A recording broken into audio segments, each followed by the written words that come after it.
All right, so to get started, we just got to go ahead and create an account here on HoneycombStock. And then as soon as we do this, we'll be prompted to connect our Etsy shop.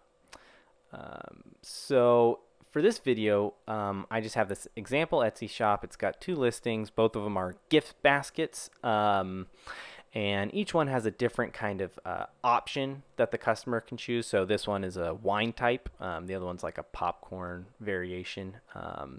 And so we'll go back to HoneycombStock, connect our Etsy shop. It'll start syncing up, and voila! You can see we've got our 4 orders pulled in from our Etsy store. We can see the different type of from the different listings, and then the different variations under each listing and the number of orders that we have for each. However, over here you can see that we're not seeing any of our inventory items that we need to go purchase. So that's because we need to go ahead and set up our BOMs. If we go to our listings, you can see the 2 listings that we have in our Etsy shop here, and we're going to want to create a BOM, or bill of materials. You can think of it as like a recipe of all the items needed to make that order.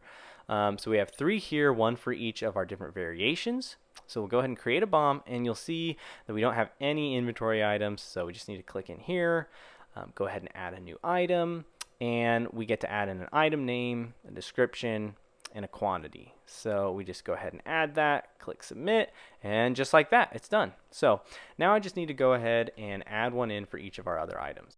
All right, you can see here that we've gone ahead and added in all of our different items.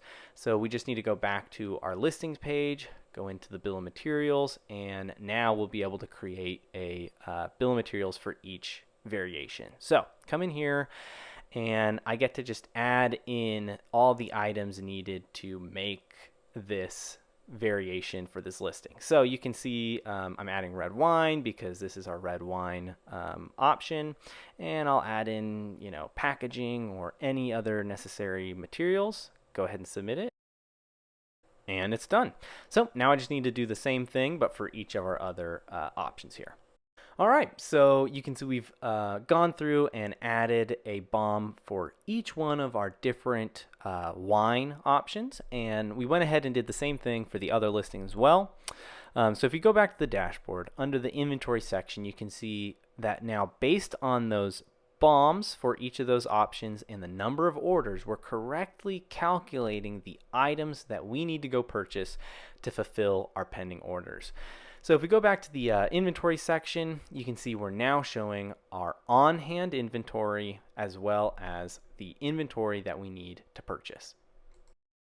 Okay, so next I want to talk about how HoneycombStock can help you track the inventory items you have on hand, the items that you need to purchase, as well as the ones that you've purchased but haven't yet received. So you can see we've got 4 orders here pending, and we can already tell that we're going to need to go ahead and purchase these 2 items in order to be able to fulfill our 4 pending orders here. So if we go back to the inventory tab, we'll see that we have our inventory needed over here, and we can view our current on-hand inventory. But you'll notice that we have none on order here.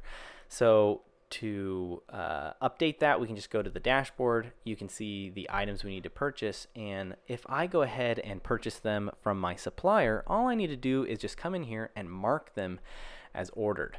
And what that'll do is, if we go to the inventory tab, you'll notice that our current on-hand inventory hasn't changed, but we've updated our on-order inventory. So that basically just keeps track of the items that we've purchased and what we're expecting to receive. So let's say 2 days have gone by, I've received my shipment of inventory, and now I want to go ahead and add those items into my inventory. All I'll need to do is just come to the dashboard, click on this add inventory items page or section, and we'll click the item that we want to add in. And you'll notice here in this drop down, it already shows us the amount that we have previously stated was on order. So it automatically populates that, fills it in right there. We can edit it if we want to, but I'm just going to go ahead and click submit. I'm going to go ahead and do that for the other item that we had in that shipment. And now if we go back to the inventory tab, that's correctly reflected, and we can see that we have 4 items on hand, and we have none on order and none needed. All right, so one more feature I want to touch on just real quickly is how HoneycombStock can help you track and manage your inventory items even if your shop is set up with a SKU or SKU based approach. So if you don't know what that is, feel free to skip to the next section, but if you do have listings using SKUs, I'm going to show you how you can set that up in HoneycombStock right now. So for anyone who might not know what SKUs are, in Etsy, they allow you to set up SKUs for specific items that you reuse across multiple listings. So an example where this might come in handy is if you had an Etsy shop that had, let's say, t-shirt designs, right? Or maybe you embroider designs on hats. You may have 100, 200 different listings of all of your different designs that you've created, but you'll only have the same, 5 t-shirt sizes that you use and reuse across all of those listings, right? So we don't want to have to set up new BOMs or bill of materials for each one of those different listings. We want to be able to set it up for the 5 different sizes and have that reflected everywhere. So if we go into our listings, you can see I have my designs here, and sure enough, if I go into Etsy, we'll see the same t-shirt design, and you can see I have my 5 t-shirt sizes with their corresponding SKUs. So when you connect HoneycombStock to your Etsy account, it automatically pulls in all of your SKUs, and you'll see that we're already getting this warning here that this specific item is managed by SKU. So if we want to see all of our SKUs across all our entire Etsy shop, we can just click on this SKUs page and we'll see all of these 5 t-shirt sizes here. So if I wanted to make a BOM or bill of materials for just one of these, I could just search for the one that I want. I'll search for extra small here, create BOM, and I'm just going to go ahead and add in the items that I need.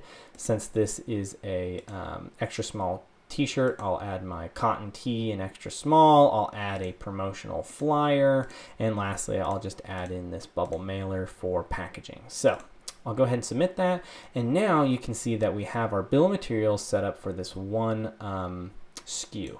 Now this is kind of where the really magical part comes in. If I go back to my listings, now that one SKU, since all of these listings use those same 5 SKUs, now that I've made that one bill of materials for that one SKU, it's reflected across all these listings. So if I go into any of these here, you'll see that it automatically pulls in that BOM right here.